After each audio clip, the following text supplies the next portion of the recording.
የዚህ ወንዝ ሰለባ የሆነ ማንኛውም ሰው እስካሁን ድረስ ጭንቅላቱ ከሰውነቱ ጋር እንደተያያዘ ተገኝቶ አያውቅም። ፊልሙ የሚጀምረው አንዲት ራቅ ያለች መንደር በፍርሃት ውስጥ ስትኖር በማሳየት ነው። በዚህ መንደር ውስጥ ስለ አንድ ጭንቅላት የሌለው ጋኔን አስፈሪ አፈ ታሪክ ይሰራጫል። ይህ ጋኔን በወንዙ ዙሪያ ባለው አካባቢ እንደሚኖር ይነገራል። ይህ ፍጡር ወደ አቅራቢያው ለመምጣት የሚደፍር ማንኛውንም ሰው እያደነ ሰለባዎቹን አንገታቸውን እንደሚቀላ ከዚያም ጭንቅላት የሌላቸውን አስክሬኖች ከወንዙ ውስጥ እንደሚወረውር ይነገራል። መጀመሪያ ላይ ይህ እንደ ተራ ተረት ብቻ ተቆጥሮ ነበር። ነገር ግን ቀስ በቀስ ሰለባዎቹ መታየት ጀመሩ። ሰዎች ፍርሃት አደረባቸውና ከዚያ በኋላ ወደ ወንዙ ለመቅረብ አልደፈሩም።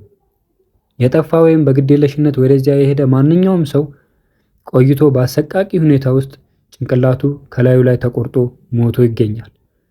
አንድ የመንደሩ ሰው በጠፋ ቁጥር መንደርተኞቹ ወዲያው ድምዳሜ ላይ የሚደርሱት ለዚህ ተጠያቂ ጋኔኑ ነው በማለት ነበር። ይህ ጥቃት ኒንጋ የምትባል ወጣት ላይ እስኪደርስ ድረስ እሷን በቀላሉ ለአጠራር እንዲመች ናጋ ብለን እንጥራት። ናጋ ያለምንም ፍንጭ በድንገት ደብዛዋ ጠፋ። ጫማዎቿ በወንዙ ዳርቻ ላይ ተገኙ። ነገር ግን አስክሬኗ ፈጽሞ አልተገኘም። መላው መንደር ናጋ በወንዙ ጋኔን ተወስዳለች ብሎም አምኖ ነበር። ማንም ሊፈልጋት የደፈረ የለም። እንዲያውም የመንደሩ አለቃ ሊያም እንኳን አይቶ እንዳላየ ሆኖ ዝም ያለ ይመስላል። አንድ ሰው ይህንን ለማመን ፈቃደኛ አልነበረም። ያም ሰው የናጋ አክስት ሙን ነበረች። ሙን የእህቷ ልጅ አሁንም በሕይወት እንዳለች ወይም ቢያንስ ከነዚህ ሁሉ ክስተቶች ጀርባ ምክንያታዊ ማብራሪያ እንዳለ እርግጠኛ ነበረች። ምንም የመንደሩ ሰዎች ሊረዷት ፈቃደኛ ስላልነበሩ ሙን በመጨረሻ ከከተማ ፕሮፌሽናል እርዳታ ጠራች። ዲቴክቲቭ ኬ።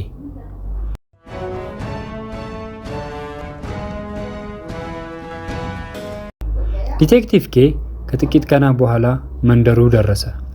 አስቸጋሪ ጉዳዮችን በመፍታት ረገድ ያለው ዝና አስቀድሞ የታወቀ ነበር። ሆኖም ግን እግሩ እዚያ እንደረገጠ መንደረተኞቹን የከበባቸውን የፍርሃት ድባብ ወዲያውኑ ተሰማው። ኬን በፍጥነት ሙንን ፈለገ እና እሷን በመንደሩ አለቃ ሊያ መኖሪያ ቤት መሆኗን ተረዳ።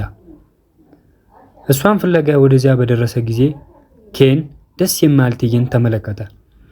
የመንደሩ አለቃ ሙንን ለማግኘት ፈቃደኛ አልነበረም እና ጠባቂዎቹም ወደ ውስጥ እንዳትገባ ይከለክሏት ነበረ።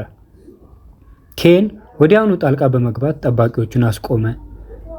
ሙንን ከዚያ ቦታ ይዟት ወጣ። ይህ ግጭት ለኬን ከመንደሩ ባለስልጣናት ጋር የሆነ ችግር እንዳለ ጥሩ ምልክት ሰጠው። ሙን ኬንን በማየቷ ጥልቅ እፎይታ ተሰማት። ለእሷ ኬን የእህቷ ልጅ ናጋን ለማግኘት ብቸኛ ተስፋዋ ነው። የምርመራው የመጀመሪያ ደረጃ በናጋ ቤት ተጀመረ። እዚያም ኬን የናጋ ወላጅ አባት ፒያን አገኘው። ልጁ ለመጨረሻ ጊዜ መቼ እንዳያት ሲጠየቅ የፒያ ምላሽ አስደንጋጭ ነበር። ከመጨነቅ ይልቅ ፒያ ተሳላቂ ሰው ነበር። አስክሬኗ ስላልተገኘ ናጋ ከሌላ ወንድ ጋር ጠፍታ እንደሆነ ጠረጠረ። ይህንን ክስ ስትሰማ ሙን ተቆጣች። ነገር ግን ስሜቷን እንደምንም ብላ መቆጣጠር ቻለች። ሙን ከዚያም መርማሪ ኬንን የናጋን ክፍል እንዲመረምር ጋበዘችው። መጀመሪያ ላይ ሲታይ ክፍሉ ንጹህ ይመስላል። ሆኖም የኬን ስለታማ ዓይኖች አንድ እንግዳ ነገር ያዙ። ወለሉ ላይ የአበባ ማስቀመጫ ስብርባሪዎች ነበሩ። ሙን ይህን እንግዳ መሆኑን ገለጸች። ናጋ ልብስ ሰፊ ነበረችና የአበባ ማስቀመጫዎችን የመሰብሰብ ልማድ አልነበራትም። ታዲያ እነዚህን ያልታወቁ የአበባ ማስቀመጫ ስብርባሪዎች ከየት መጡ? ኬን ከዚያም በቅርቡ የተከሰቱ እንግዳ ክስተቶች መኖራቸውን ጠየቀ። ሙን አንድ ነገር አስታወጠች። ከጥቂት ቀናት በፊት አንድ ሌባ ወደ ቤቱ ሰብሮ ገብቶ ነበር። ናጋ ያዘችውና ተከላከለችው። የሌባውንም እጅ አቁስላው ነበረ። ሆኖም ምንም ነገር ስላልተሰረቀ ክስተቱ ከዚያ በላይ መቀጠል አልቻለም ነበር። ኬን ይህንን ማስታወሻ ያዘ። ያልተሳካ ሌባ፣ ምስጢራዊ የአበባ ማስቀመጫ ስብርባሪዎችና ግዴለሽ አባት። ይህ ተራ የሰው መጥፋት ጉዳይ አልነበረም። በቤቱ ውስጥ ያሉት ፍንጮች ወደ የትም ስላላመሩ ኬን ናጋ በጠፋችበት ወንዝ አጠገብ ወዳለው ዋናው የወንጀል ስፍራ ጫካ ለመሄድ ወሰነ። የናጋ ጫማዎች በተገኙበት ቦታ ላይ ኬን አካላዊ ማስረጃ አገኘ። አንድ አይነት እንግዳ የእጽዋት ዘር። ኬን ዘሩን እንዲለይለት ወደ መንደሩ ጠንቋይ ወሰደው። ጠንቋዩ ዘሩ አደንዛዥ ወይም የማደንዘዣ ውጤት ያለው ተክል እንደሆነ ገለጸ። ሆኖም ጠንቋዩ ጠንካራ ማስጠንቀቂያ ሰጠ። ኬን ናጋ በሰዎች ተወስዳለች ብሎ ካመነ ትልቅ ስህተት እየሰራ ነበር። መላው መንደር ይህ የባለ ጭንቅላቱ ጋኔን ስራ እንደሆነ ያውቃል። እናም ብዙ ሳይቆይ አስክሬኗ በእርግጠኝነት መውጣቱ አይቀርም። በምክንያታዊነት ሲያስብ ኬን በዚህ መንደር ውስጥ የሆነ ነገር እየተደበቀ እንዳለ ተሰማው። ከጠንቋዩ ቦታ ወጥቶ ሲሄድ ኬን ሙን በሚስጥር እንደተከተለችው ተረዳ። ሙን ናጋ ለእሷ ምን ያህል ልዩ እንደነበረች አጋራችው። የናጋ እናት ናጋ ገና ትንሽ ልጅ እያለች ጥላ መጥፋቷን፣ አባቷ ፒን ናጋን እንደ ልጁ ፈጽሞ እንዳልተቀበላት ተናገረች። ሙን ብቻ ናጋን በፍቅርና በእንክብካቤ ያሳደገቻት። ሆኖም የሙን ባል ናጋን መንከባከቧን አይወደውም ነበር እና በእህቷ ልጅ ላይ ማተኮሯን ከቀጠለች እንደሚፈታት ዛተባት። ሙን ናጋን ጥላ ለመሄድ የተገደደችው ለዚህ ነበር።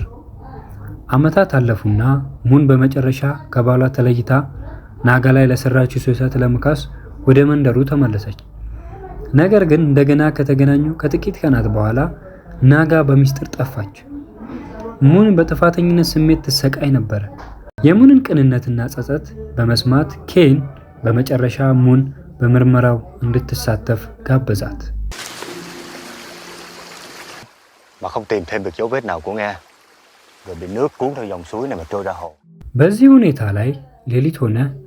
የባለ ጭንቅላቱ ጋኔን ሽብር መንደሩን ወደ አስፈሪ ቦታ ቀየረው። ሁሉም መንደርተኞች በሮቻቸውን በጥብቅ በሚባል ሁኔታ ዘጉ።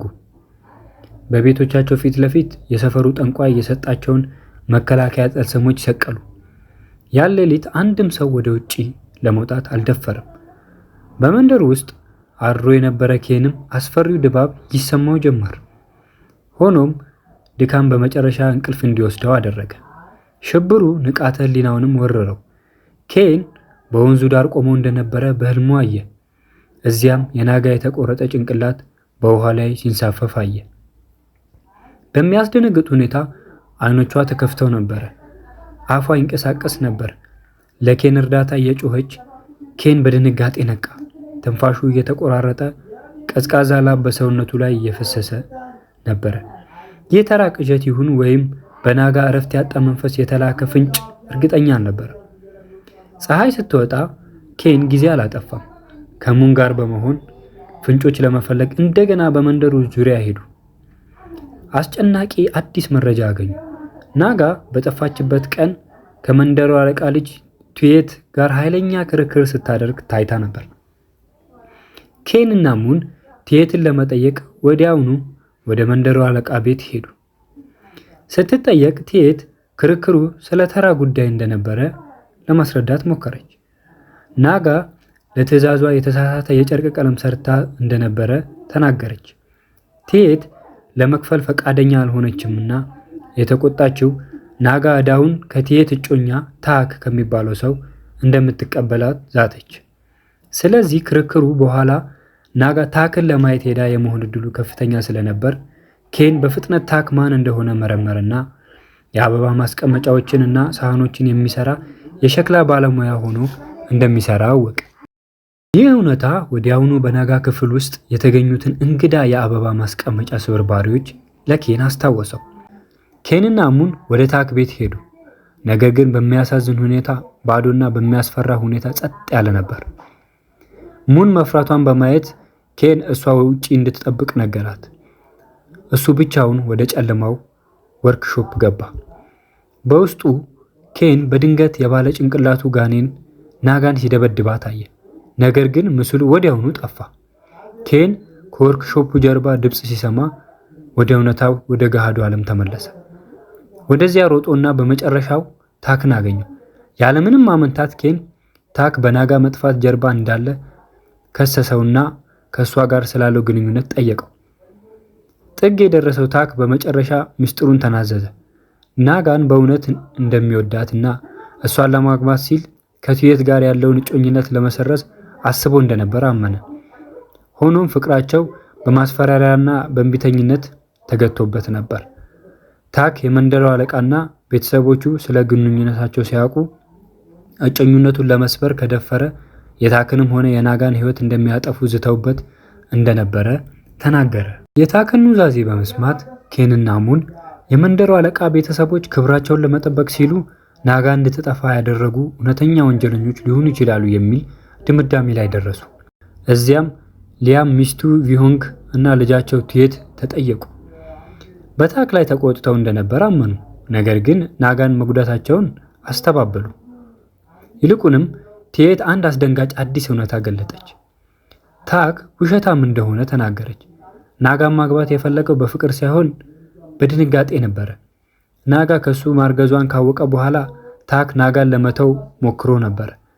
ይህ መገለጥ ሁሉንም ነገር ለወጠው። ናጋ የታክን ልጅ ጸንሳ ነበር። የግድያ ተነሳሽነቱ አሁን ለሁሉም ወገኖች እጅግ ጠንካራ ሆነ። በመጀመሪያ ታክ የግንኙነቱን ማስረጃና ያልተፈለገውን ልጅ ለማስወገድ ናጋን ገድሏት ሊሆን ይችላል። በዚያም ሀብታም የሆነችውን የመንደሩ አለቃ ልጅ ማግባት ይችላል። ሁለተኛ፣ የመንደሩ አለቃ ቤተሰቦች ክብራቸውን ለመጠበቅ ናጋን ገድለዋትም ሊሆን ይችላል።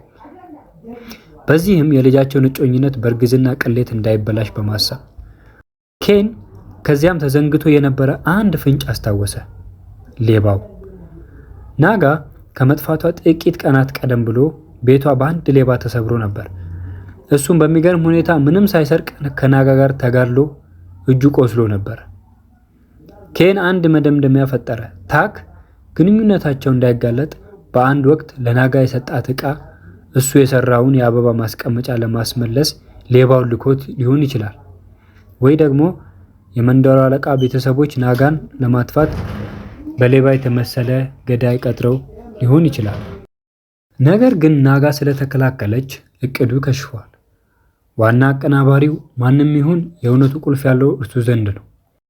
እጁ የቆሰለው ሌባ ኬን እሱን ማግኘት ከቻለ ጉዳዩ ይፈታል። ኬንና ሙን አሁን ሌባውን የመፈለግ ተልዕኮ ላይ ናቸው።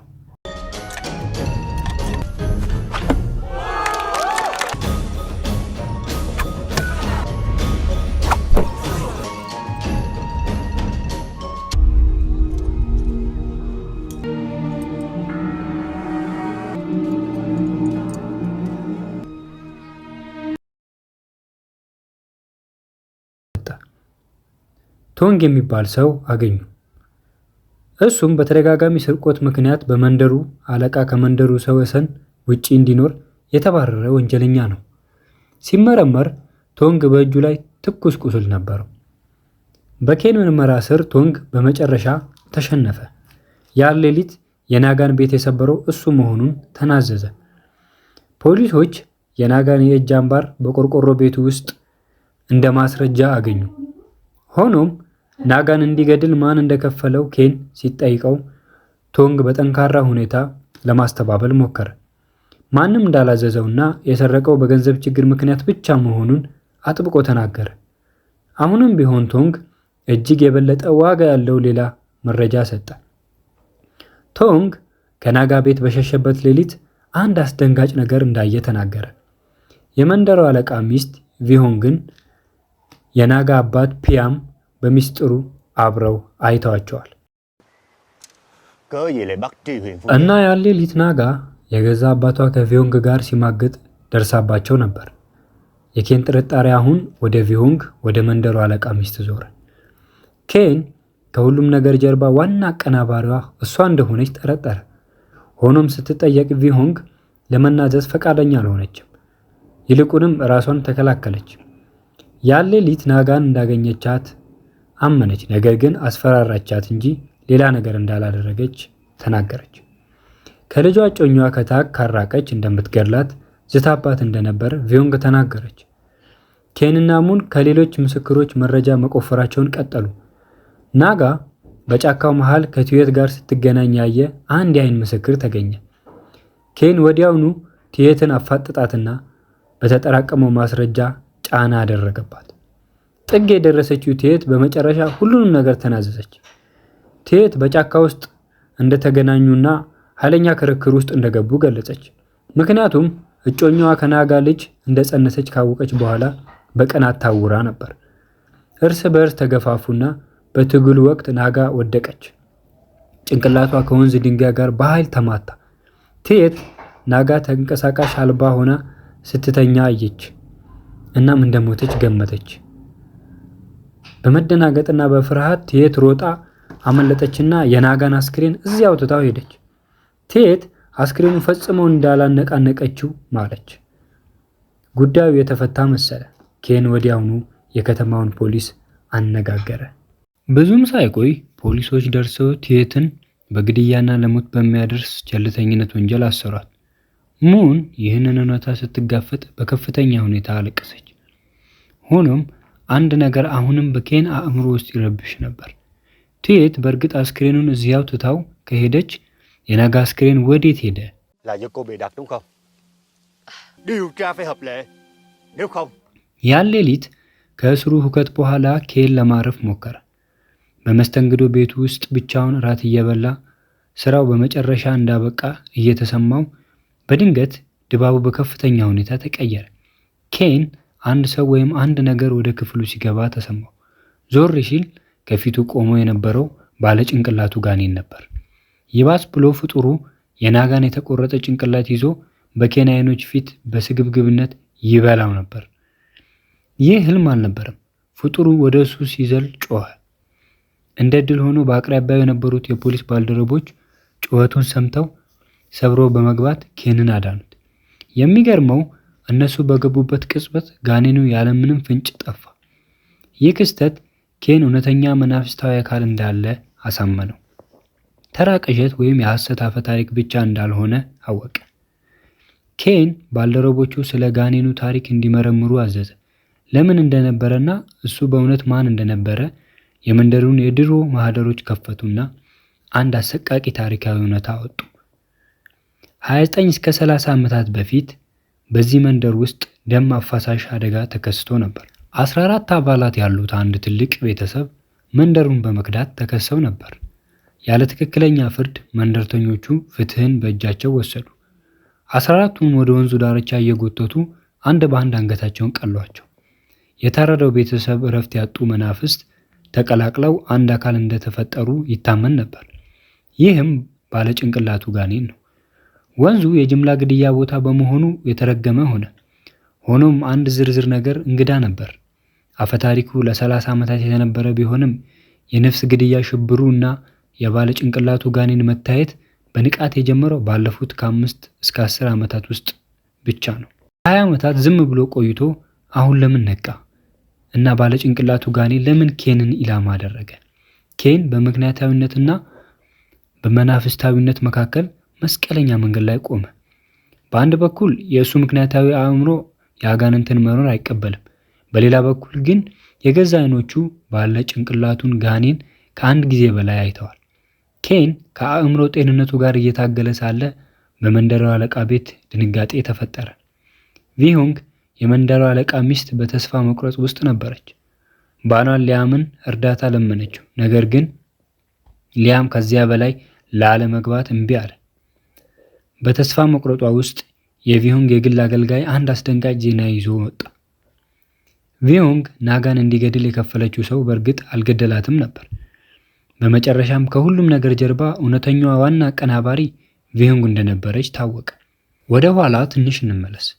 ቱዌት የቪሆንግ ልጅ በጫካ ውስጥ ናጋን ገፍታ ናጋ ራሷን ስትስት ቱዌት በፍርሃት ሸሸች። በአጋጣሚ የቪሆንግ አገልጋይ ለቪሆንግ ክስተቱን ነገረቻት። ከመርዳት ይልቅ ቪሆንግ ይህንን ናጋን ለዘላለም ከህይወት ለማጥፋት እንደ ፍጹም አጋጣሚ ተመለከተችው።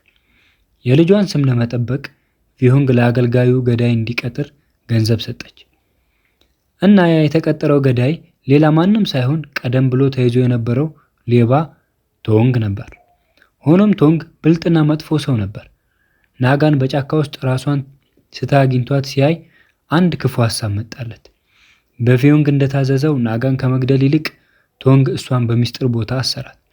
እቅዱ የመንደሩን አለቃ ሚስት ያለማቋረጥ ማስጠቆርና ብላክሜል ማድረግ ነበር። በዚህ ዘዴ ቶንግ ከፍተኛ መጠን ያለው ገንዘብ ማግኘት ይችል ነበር። ሁሉም ፍንጮች እንደገና ወደ ቶንግ አመለከቱ። ኬንና ሙን እሱን በሚስጥር ለመከተል ወሰኑ። እንደታሰበው ቶንግ ቪሆንግን እንደገና እያስጠቆራት ነበር። ቪሆንግ ተጨማሪ ገንዘብ ካልሰጠችው አሁንም በሕይወት ያለችው ናጋን ለመንደርተኞቹ ፊት እንደሚያመጣት እና የቪሆንግ ውርደት ለሁሉም እንደሚያጋልጥ ዛተባት።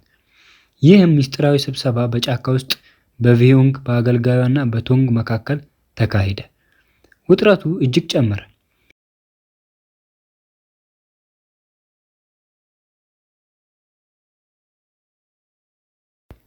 ቶንግ አገልጋዩዋ ልትከዳ እንደሆነ ወዲያው ስለገባው እዚያው እመቤቷ ፊት አርዶ ገደላት።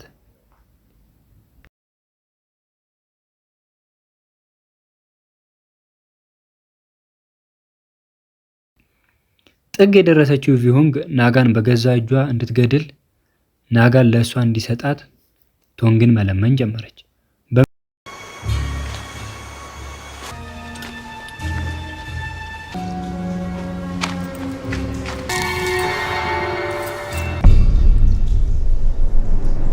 Tôi giấu tiền ở gần nhà anh á.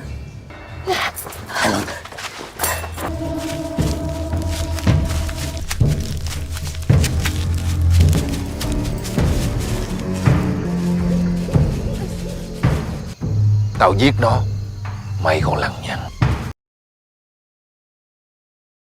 ናጋ ታስራ ወደ ነበረችበት ቦታ አመሩ። ልክ ቪሆንግ ናጋን ልትገድል ስትል ኬንና ሙን ተከሰቱ።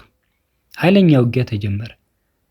ኬን ከቶንግ ጋር አንድ ለአንድ ሲፋለም፣ በሌላ በኩል ሙን ናጋን ከቪሆንግ ጥቃት ለማዳን ቻለች።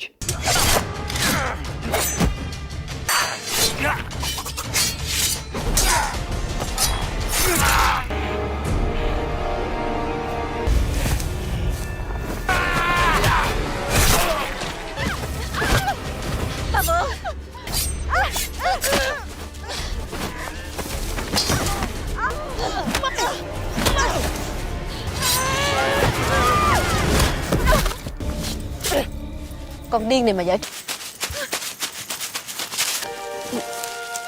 በማግስቱ ሁሉም የጨለማ ምስጢሮች ተጋለጡ። ቪሆንግ በግድያ ሙከራ በፖሊስ ታሰረች። ታክ ከቲዩት ጋር ያለውን እጮኝነት ሰረዘና በመጨረሻም ከናጋና ገና ካልተወለደች ልጃቸው ጋር ተቀላቀለ። መንደሩ ወደ ሰላም ተመለሰ። ሆኖም ለኬን ጉዳዩ ገና አላበቃም ነበር። አንድ ትልቅ ጥያቄ አሁንም ያሳድደው ነበር። ኬን ደጋግሞ የሚያየው ጋኔን ማን ወይም ምን ነበር? ሙን ኬንን ወደ ቤት ስትሸኘው ለሁሉም ነገር መልስ የሚሆን ቁልፍ የሆነ ነገር ተናገረች። ሙን ኬን ሲያየው የነበረውን ፍጡር ሙን ራሷ ፈጽሞ አይታው እንደማታውቅ ገለጸች።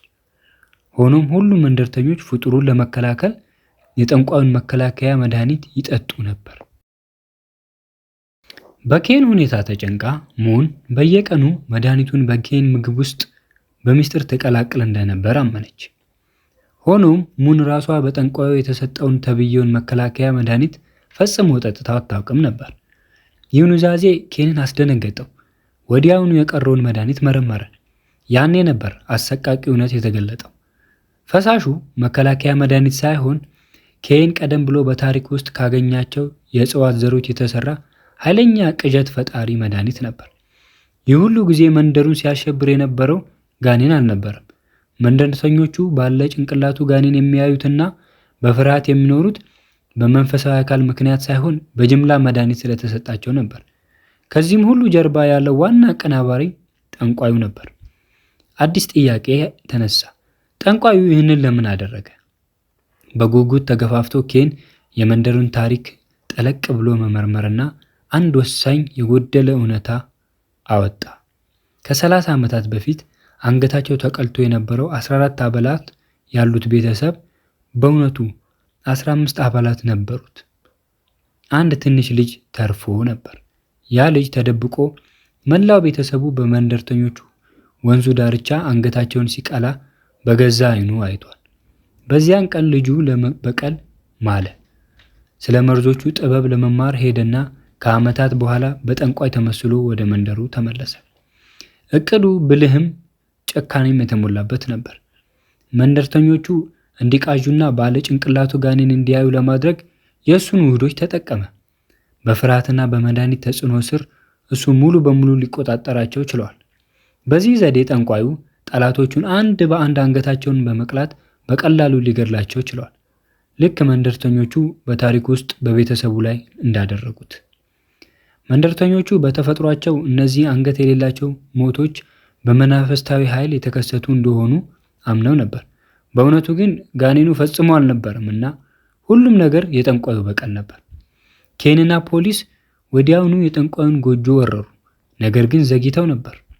ጎጆው ቀድሞውኑ ባዶ ነበር።